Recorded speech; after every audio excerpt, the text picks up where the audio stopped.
If your home always feels like it's at war with clutter, stay with me.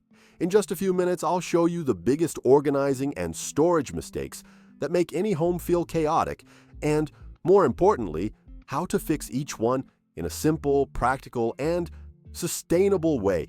There are no miracle promises or magazine aesthetics here. The goal is to make your home work for you, not the other way around. Let's get straight to the point. The first mistake is organizing for an idealized version of yourself. Those perfect pantries on social media with acrylic containers lined up and perfectly measured labels are beautiful to look at, but almost impossible to maintain in real life. The kind of organization that truly lasts is the one that matches your habits. If you hate putting lids on containers, choose open bins. If you tend to forget what you can't see, use clear boxes. The secret is to embrace your habits and create systems that work for what you actually do, not for what you wish you'd do. When the method adapts to your behavior, putting things away and finding them becomes natural and effortless. Another common mistake is keeping everyday items out of reach. There's no point in storing everything on the highest shelves just because it looks nice. If you need a ladder or have to stretch every time you grab something, it's only a matter of time before clutter starts piling up on the counter. Frequently used items should stay between shoulder and waist height, ideally in the areas where you move the most. Seasonal or rarely used things can go up high. Pretty organization that makes daily life harder isn't functional, and function always comes before appearance. The third point is the lack of landing zones, those famous drop spots. These are strategic areas near the entrance where you can leave things as soon as you get home.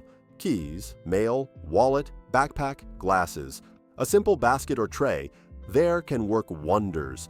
Add hooks for coats and bags and a spot for umbrellas.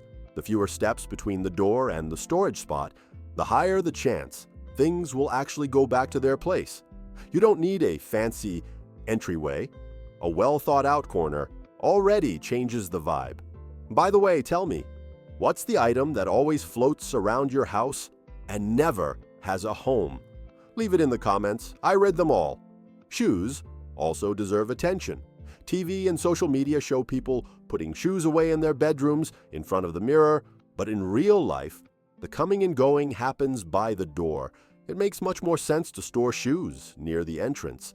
It could be a bench with storage underneath, a shallow cabinet with doors, or shelves with open boxes. That way, you keep the hallway clean and prevent dirt from spreading through the house. And follow this simple rule. Every time a new pair comes in, another goes out. That keeps the space under control and prevents buildup. Now, here's a controversial point: the space under the bed. Many people leave it empty, thinking it needs to breathe, or that it looks better that way. But especially if you live in a small place, leaving that area unused means wasting excellent storage space. Shallow boxes on wheels, sliding drawers, or storage beds are great solutions.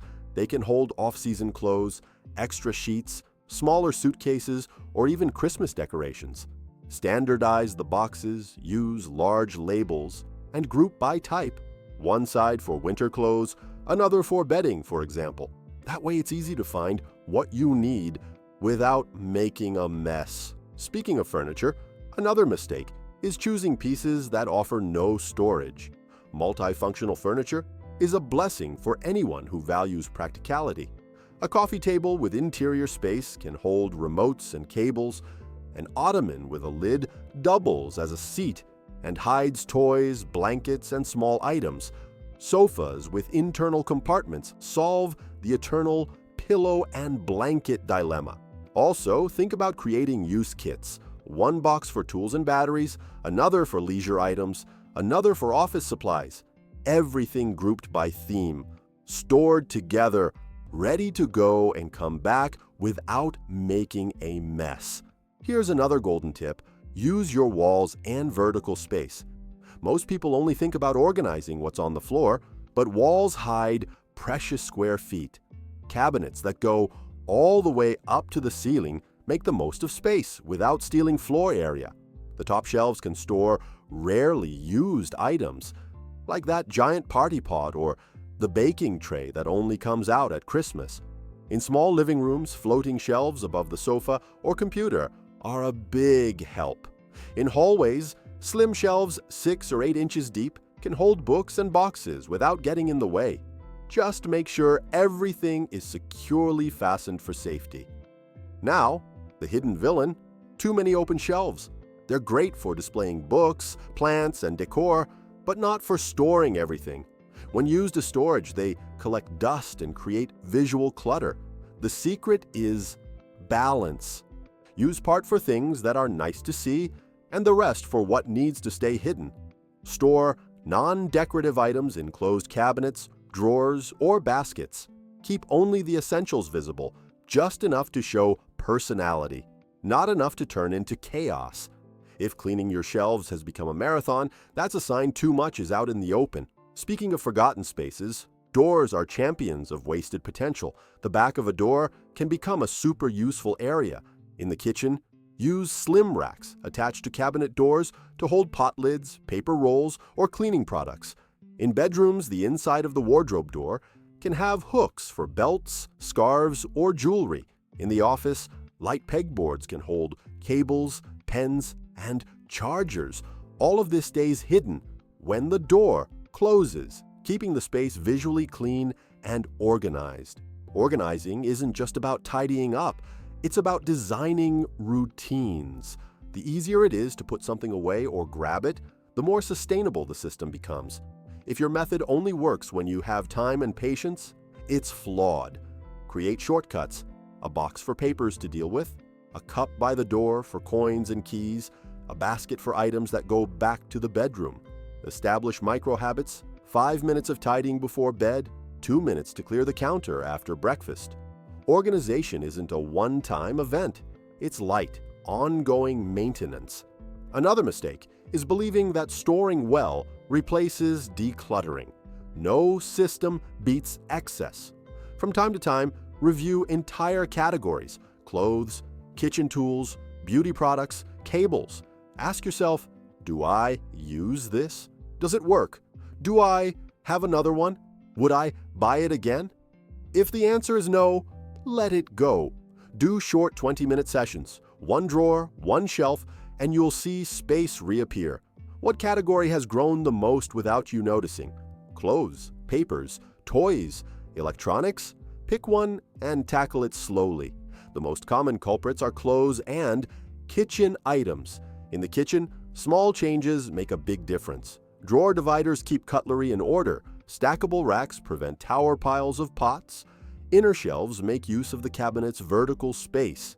Keep what you use often in front and what you rarely use in the back. Use turntables for spices and small items. And remember, anything that spoils quickly should stay visible and easy to reach. Hide it, and you'll forget it. In the bathroom, the secret is managing all those little bottles.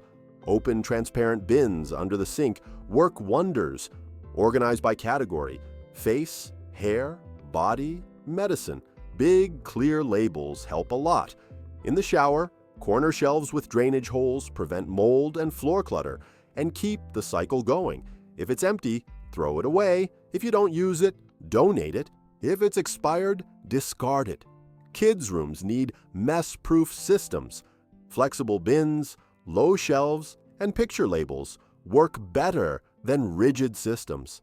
Keep only part of the toys accessible and store the rest in numbered boxes to rotate. This keeps kids interested and avoids chaos. For clothes, use drawer dividers and a dedicated basket for items that need mending, so nothing gets lost. Organizing isn't about making your home look perfect, it's about making it work. It's comfort, not performance. A well-organized home is one where you can find what you need without thinking. Follow the easy return rule. Everything should go back to its place in under 10 seconds. If something requires opening, lifting, and balancing, the system needs tweaking.